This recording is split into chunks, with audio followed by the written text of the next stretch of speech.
Hello students, welcome back to our channel. इस channel पर MP Patwari परीक्षा 2017 के गणित के प्रश्नों के सॉल्यूशन की सीरीज़ चल रही है। पिछले वीडियो में 11 दिसंबर 2017 के मॉर्निंग शिफ्ट के क्वेश्चन सोल्व किए थे और आज की वीडियो में 11 दिसंबर की सेकेंड शिफ्ट के क्वेश्चन सोल्व करेंगे। तो पहला क्वेश्चन है आज का, ये एक इक्वेशन है, इसको सोल्व करना है। तो मैं इसको थोड़ा बड़ा लिख देता हूँ ताकि आसानी से दिख जाएगा। 5 to the power 0 divided by 5 to the power 7 गुणित 5 to the power 15 गुणित 5 to the power -6 गुणित 1/5 to the power 5 is equal to what. तो इसको सोल्व करना है। 5 to the power 0 ये वाला क्या हो जाएगा, ये 1 हो जाएगा, राइट। क्योंकि जब कोई संख्या का पावर 0 रहता है तो उसका 1 हो जाता है। तो ये हो जाएगा 1/5 to the power 7 गुणित, जब इसको मल्टीप्लाई करेंगे 5 to the power 15 गुणित 5 to the power -6 को मल्टीप्लाई करेंगे तो इसका आंसर आ जाएगा 5 कॉमन आ जाएगा और ये माइनस हो जाएगा तो ये आ जाएगा 9 और ये 1/5 to the power 5 रहेगा।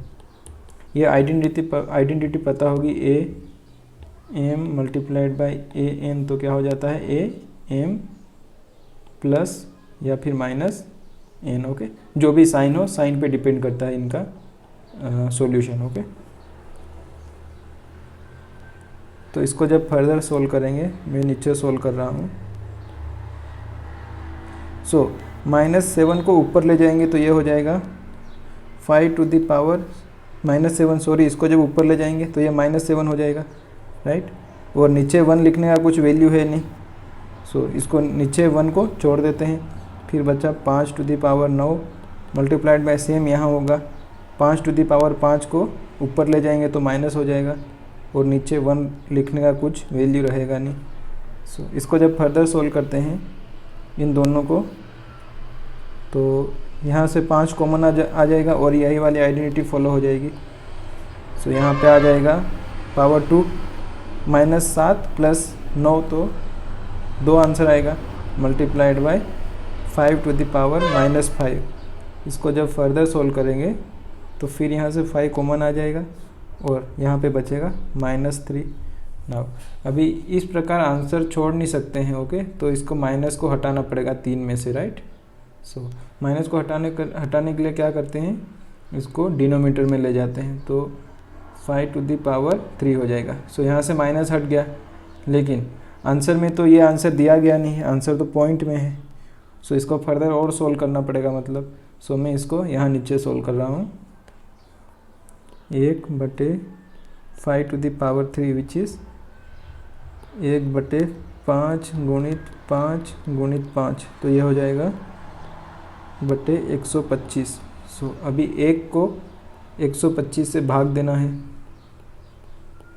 तो 1 में तो जाएगा नहीं, तो 0 पॉइंट हो जाएगा, यहाँ पे 0 लग जाएगा। फिर नहीं जाएगा तो फिर 0 लग जाएगा, फिर नहीं जाएगा तो फिर 0 लग जाएगा। अभी 1000 बार में 125 8 बार जाएगा, 1000 यहाँ पे आ जाएगा। आंसर क्या आ जाएगा 0.008, ठीक है। और यही आंसर सॉल्यूशन में भी दिया गया है। बढ़ते हैं अगले क्वेश्चन की ओर।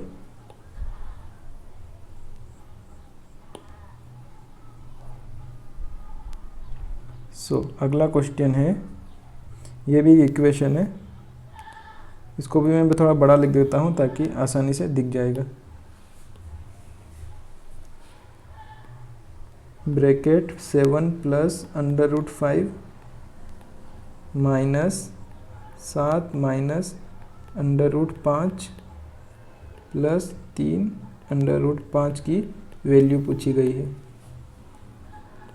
इसको माइनस को पहले मल्टीप्लाई कर देते हैं तो ये आएगा 7 प्लस √5 -7 और माइनस प्लस हो जाएगा यहाँ पे प्लस √5 और बचा इधर से 3 और √5।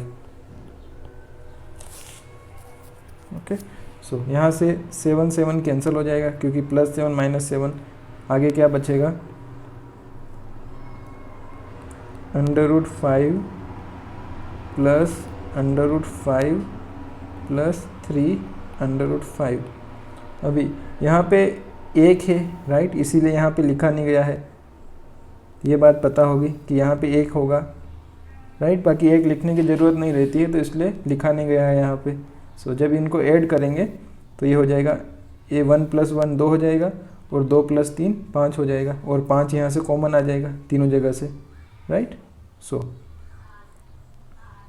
तो ये हो जाएगा 5 √5, जो कि आंसर है अपना।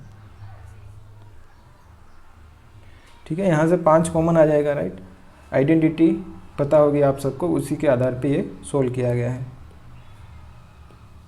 बढ़ते हैं अगले क्वेश्चन की ओर।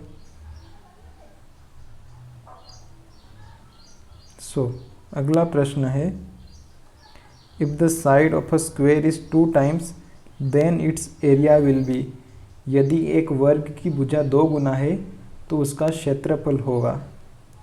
तो पहले एक वर्ग बना लेते हैं, वर्ग मतलब स्क्वेयर, राइट, ये एक स्क्वेयर है। तो अगर इसकी साइड ए मानते हैं तो इसका एरिया क्या होगा? अगर साइड ए माना जाए तो इसका एरिया होगा a², राइट। पर क्वेश्चन में क्या दिया गया है, if the side of the square is 2 times, मतलब ये साइड 2 टाइम्स है। तो यहाँ पे साइड क्या हो जाएगी, 2a हो जाएगी, क्योंकि यह क्वेश्चन में दिया गया है 2 टाइम्स, राइट। सो एरिया क्या हो जाएगा 2a²। इसको जब फर्दर सोल्व करेंगे तो ये हो जाएगा 4a²। तो यही पूछा गया है कि कितना गुना एरिया बढ़ जाएगा, राइट। तो कितना गुना बढ़ जाएगा, 4 गुना बन जाएगा, बढ़ जाएगा, राइट, क्योंकि यहाँ तो a² है, यहाँ भी है a² यहाँ भी है, पर यहाँ पे 4 गुना बढ़ा हुआ है एरिया, इसलिए आंसर ये वाला आ जाएगा। आई होप आपको समझ में आया होगा। बढ़ते हैं अगले क्वेश्चन की ओर। अगला प्रश्न है, यदि 2x² - 3x + 5 = 4 तो x का मान क्या है? तो इसको थोड़ा बड़ा लिख देते हैं ताकि आसानी से दिख जाएगा ये। 2x² - 3x + 5 = 4। पहले तो इसको अरेंज करना पड़ेगा, यहाँ पे x का वैल्यू फाइंड करना है, ओके। इसको प्रॉपर वे में अरेंज करते हैं तो 3x + 5 और 4 इधर आ जाएगा तो माइनस हो जाएगा, = 0। 2x² - 3x + 1 = 0 ना। यहाँ से इसका फैक्टर्स निकालना पड़ेगा, राइट। 3x को इस तरीके से डिवाइड करना है कि इसका जोड़ने पर, इसको जोड़ने पर 3x आए, बाकी मल्टीप्लाई करने पे 2 आए, राइट, क्योंकि 2 को 1 से मल्टीप्लाई करेंगे तो 2 ही आएगा। इसको मैं इधर लिखता हूँ।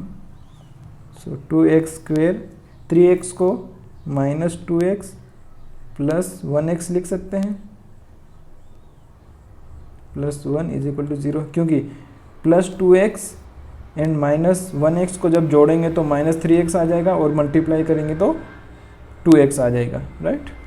जब इसको फर्दर सोल्व करेंगे तो इनमें से कॉमन ले लेंगे और इनमें से कॉमन ले लेंगे। तो यहाँ से कॉमन क्या आ जाएगा, 2x कॉमन आ जाएगा, अंदर बचेगा x -1, और यहाँ से कॉमन आ जाएगा 1 -1 और अंदर बचेगा x -1। यहाँ से 2 फैक्टर्स मिल गए, एक तो ये वाला और एक ये वाला। 2x - 1 and x -1। अभी यहाँ से x की वैल्यू निकाल सकते हैं। 2x - 1 की जब वैल्यू निकालेंगे तो 2x = +1 हो जाएगा, और x की वैल्यू जब निकालेंगे तो 1/2 हो जाएगा, राइट। एक वैल्यू तो ये आ गई, और इस वाले के लिए x = +1 हो जाएगा, राइट। यहाँ पे क्वेश्चन में क्वेश्चन में एक ही आंसर दिया गया था, और आंसर शायद ये वाला और ये वाला दोनों हो सकते हैं, इसी कारण ये क्वेश्चन शायद कैंसिल कर दिया गया था व्यापम द्वारा। ओके, सो फिर भी इस तरीके से सोल्व करना है। आई होप आपको ये समझ आया होगा बेसिकली। बढ़ते हैं अगले क्वेश्चन के। ये सोल्व करने की ज़रूरत नहीं है क्योंकि ये कैंसिल कर दिया गया था, बाकी सॉल्यूशन इसका इसी तरीके से होगा। आई होप आपको समझ में आया होगा। बढ़ते हैं अगले क्वेश्चन की ओर। अगला क्वेश्चन है 5 to the power 2 multiplied by 4 to the power 2 क्या है। तो बहुत ही आसान है, फिर भी मैं लिख देता हूँ 5 2 मल्टीप्लाइड बाय 4 2, तो ये हो जाएगा 25 और ये हो जाएगा 16, तो इसका आंसर आ जाएगा 400। राइट, आई होप समझ में आया होगा। बहुत ही आसान था ये तो। अगला क्वेश्चन है औसत निकालिए। तो 5 नंबर दिए गए हैं, इनकी औसत निकालना है। तो ये है 52 प्लस 60 प्लस 40 प्लस 29 प्लस 29। सो इनको जब जोड़ेंगे तो इनका टोटल आएगा 210, और टोटल कितने नंबर है 5 है, तो इनका जब डिवाइड करेंगे तो 42 एवरेज आ जाएगा। ओके, आसान है, एवरेज तो सबको निकालना आता होगा। अभी ये जो अगला क्वेश्चन है, ये वाला क्वेश्चन के लिए मेरा आंसर नहीं आ रहा था, मैंने 1-2 बार ट्राई किया है इसको, बाकी कुछ दिक्कत आ रही है इसमें। तो अगर आप सोल्व करना चाहते हो और अगर आप सोल्व कर पाते हो तो मेरे को कमेंट सेक्शन में ज़रूर बताना, ताकि सब देख सके। ओके, बढ़ते हैं अगले क्वेश्चन की ओर। अगला क्वेश्चन है if 3 numbers are chosen from 2, 2, 4, 6, 8, 10 and 12 and 14 such that their sum is 14, then what is the least number possible among the 3 numbers chosen। Hindi में यदि 2, 4, 6, 8, 10, 12 और 14 से 3 संख्याएं इस प्रकार चयनित की जाती है कि उनका योगफल 14 है, तो चयनित की गई संख्याओं में संभावित लघुत्तम संख्या क्या है। मतलब बेसिकली ऐसे 3 नंबर चूज़ करना है और उसमें से सबसे छोटी संख्या बताना है और उन संख्या का योग 14 होना चाहिए। सबसे छोटे नंबर से चालू करते हैं, 2 ले लेते हैं, फिर 4 ले लेते हैं और फिर 8 ले लेते हैं, तो इनका योग कितना हो जाएगा 14 हो जाएगा और 2 सबसे छोटी संख्या हो जाएगी। राइट, बेसिकली यहाँ तो आंसर आसानी से बन गया, पर कभी कभी सब नंबर को ट्राई करना पड़ सकता है। जैसे कभी 2 से कोई ऐसी सीरीज़ नहीं बन रही हो जिसमें सम 14 आ जाए, तो फिर 4 को लेके बनाना पड़ेगा। ओके, बाकी ये बहुत ही आसान क्वेश्चन था यहाँ पे। बढ़ते हैं अगले क्वेश्चन की ओर। यहाँ पे है जब 5x to the power 5 minus 15x to the power 5 plus 10x to the power 3 plus 2x to the power 2 minus 6x plus 9 को x माइनस 2 से विभाजित किया जाता है, तो शेषफल क्या होता है। तो इसको मैं थोड़ा बड़ा लिख देता हूँ ताकि ये आसानी से दिख पाएगा।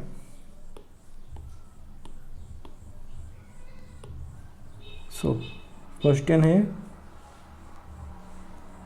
5x to the power 5 minus 15x to the power 4 plus 10x to the power 3 plus 2x to the power 2 minus 6x plus 9।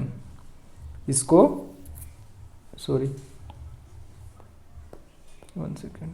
इसको x माइनस 2 से विभाजित करना है। x माइनस 2 से विभाजित करना है तो इसका शेषफल क्या है वही बताना है। तो यहाँ से x की वैल्यू निकल जाएगी, तो x की वैल्यू क्या आ जाएगी 2 आ जाएगी, प्लस का 2। राइट, x की वैल्यू इस पूरे इक्वेशन में डाल के इसका रिमाइंडर क्या बचेगा वो निकल जाएगा। राइट, यही करना रहता है। x की वैल्यू डालते हैं पूरे इक्वेशन में, तो ये हो जाएगा 5 multiplied by 2 to the power 5 minus 15 multiplied by 2 to the power 4 plus 10 multiplied by 2 to the power 3 plus 2 multiplied by 2 to the power 4 minus 6 multiplied by 2 plus 9। I hope ये वाली स्टेप समझ में आई होगी आप लोगों को। ओके, यहाँ पे बेसिकली 2 का वैल्यू निकाला है, माइनस ये इससे डिवाइड करना था x माइनस 2 से, तो यहाँ से x की वैल्यू निकल के आ गई +2, और जो वैल्यू +2 निकल के आई वही यहाँ पे इस वाले इक्वेशन में डाल दी है x की जगह पे। ओके, तो फर्दर अपना इक्वेशन इस तरीके से बना। इसको जब आगे सोल्व करते हैं तो ये हो जाएगा 5 गुणित 2 टू द पावर 5 है ना, तो 2 गुणित 2 गुणित 2 गुणित 2 गुणित 2, तो हो जाएगा 2 दूनी 4, 4 दूनी 8, 8 दूनी 16, 16 दूनी 32 और 32 हो जाएगा, राइट। तो 5 गुणित, ठीक है अभी 32 लिख देते हैं यहाँ पे, माइनस 15 गुणित ये हो जाएगा 16 प्लस ये हो जाएगा 8 और ये हो जाएगा 4, ये 12 हो जाएगा, 6 गुणित 2 12 और ये प्लस का 9। तो इसको मैं आगे इधर सोल्व कर रहा हूँ, सो इसको इधर सोल्व कर रहा हूँ। ओके, सो 5 गुणित 32 हो जाएगा 160 माइनस 15 गुणित 16 160 और 80 240 हो जाएगा और ये हो जाएगा प्लस का 80, ये वाला ये हो जाएगा प्लस का 8, ये माइनस 12 प्लस 9। सो इसको जब फर्दर सोल्व करेंगे तो माइनस 80 बचेगा और ये प्लस 80, इधर 8 माइनस 12 प्लस 9।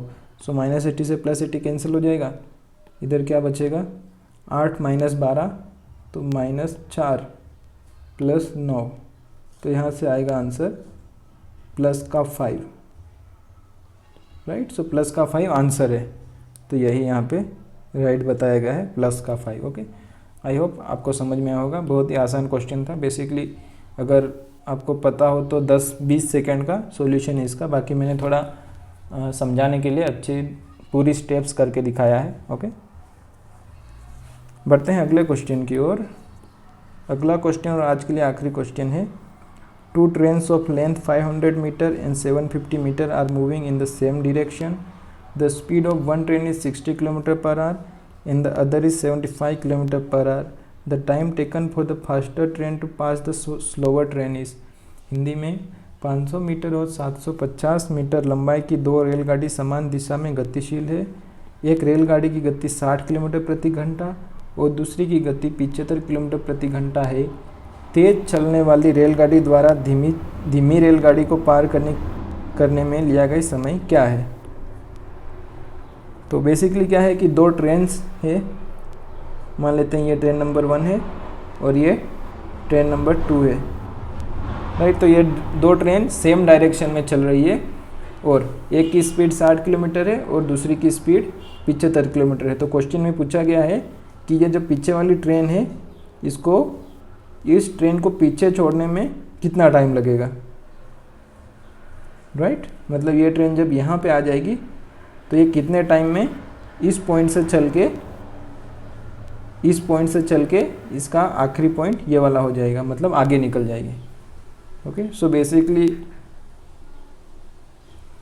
ये क्वेश्चन है रिलेटिविटी का। ओके, इसमें क्या होता है कि जब सेम साइड में जब ट्रेन जाती है तो स्पीड माइनस हो जाती है और आमने सामने ट्रेन चलती है तो स्पीड प्लस हो जाती है।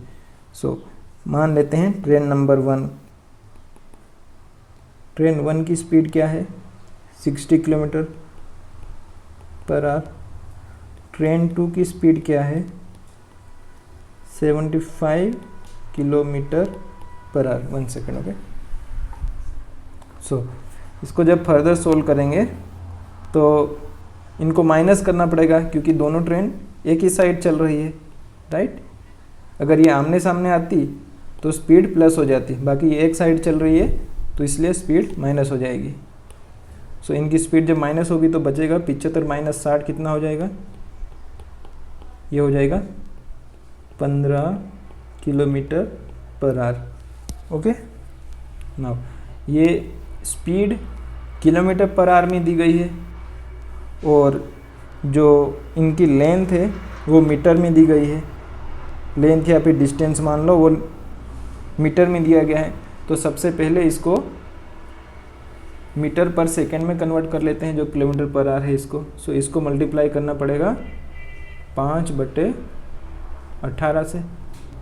सो ये हो जाएगा 15 गुणित 5/18, तो ये 6 बार जाएगा और ये 5 बार जाएगा 3 से, तो ये हो जाएगा 25/6।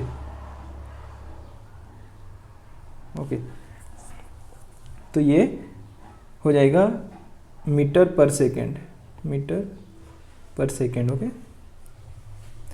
अभी आगे क्वेश्चन में क्या दिया गया है कि एक ट्रेन की लंबाई 500 मीटर और दूसरी ट्रेन की लंबाई 750 मीटर है, तो डिस्टेंस कितना हो जाएगा, डिस्टेंस या दूरी। तो इस वाले जैसे इस वाले केस में क्या होता है कि दोनों ट्रेन की लंबाई है वही इसका डिस्टेंस मान लिया जाता है, राइट। इस प्रकार के क्वेश्चन में ये जो लंबाई है दोनों ट्रेन्स की वही इनका डिस्टेंस मान लिया जाता है, मतलब इतना डिस्टेंस ही दोनों कवर करेगी, क्योंकि एक ट्रेन की लंबाई इतनी है सपोज और दूसरी ट्रेन की लंबाई इतनी है सपोज, तो ये ट्रेन इस पॉइंट से इस पॉइंट तक जाएगी, राइट, यहाँ से चल के यहाँ तक, तो ऑब्वियसली दोनों ट्रेनों की लंबाई तय करेगी। आई होप आपको समझ में आएगा मैं क्या बोलने मांग रहा हूँ। सो डिस्टेंस इनका हो जाएगा 500 प्लस 750, तो ये टोटल हो जाएगा 1250। अभी क्वेश्चन में पूछा गया है कि टाइम कितना लगेगा, समय कितना लगेगा। सो टाइम का फॉर्मूला सबको पता है, distance upon speed. So distance है अपने पास 1250 और स्पीड है 25/6, तो ये 6 ऊपर जाके मल्टीप्लाई में चला जाएगा। ओके, तो मैं थोड़ा सा रब कर देता हूँ यहाँ पे। तो जब ये ऊपर से नीचे से ऊपर जाएगा तो मल्टीप्लाई हो जाएगा, तो 1250 गुणित 6/25, राइट। तो ये कितनी बार जाएगा, 1 टाइम, और ये 5 और 0, सो 50 गुणित 6 इज इक्वल टू 300। अभी 300 सेकेंड होंगे, ओके, क्योंकि ऑलरेडी कन्वर्ट कर दिया था पहले से ही, इसको यहाँ पे ऑलरेडी कन्वर्ट कर दिया था, इसलिए 300 सेकेंड आंसर आ जाएगा ये वाला। आई होप आपको समझ में आया होगा और आज का लेक्चर अच्छा लगा होगा। अगर आप यहाँ तक वीडियो देख रहे हैं तो सब्सक्राइब करना बनता है। Okay, thank you guys, do subscribe, और अगले वीडियो के लिए तैयार रहना, क्योंकि जल्दी पूरी सीरीज़ के वीडियो आ रहे हैं, पूरे जितने भी पटवार क्वेश्चन पेपर्स हैं उसके क्वेश्चन पेपर के ऊपर वीडियो आ रहे हैं। Okay, thank you guys.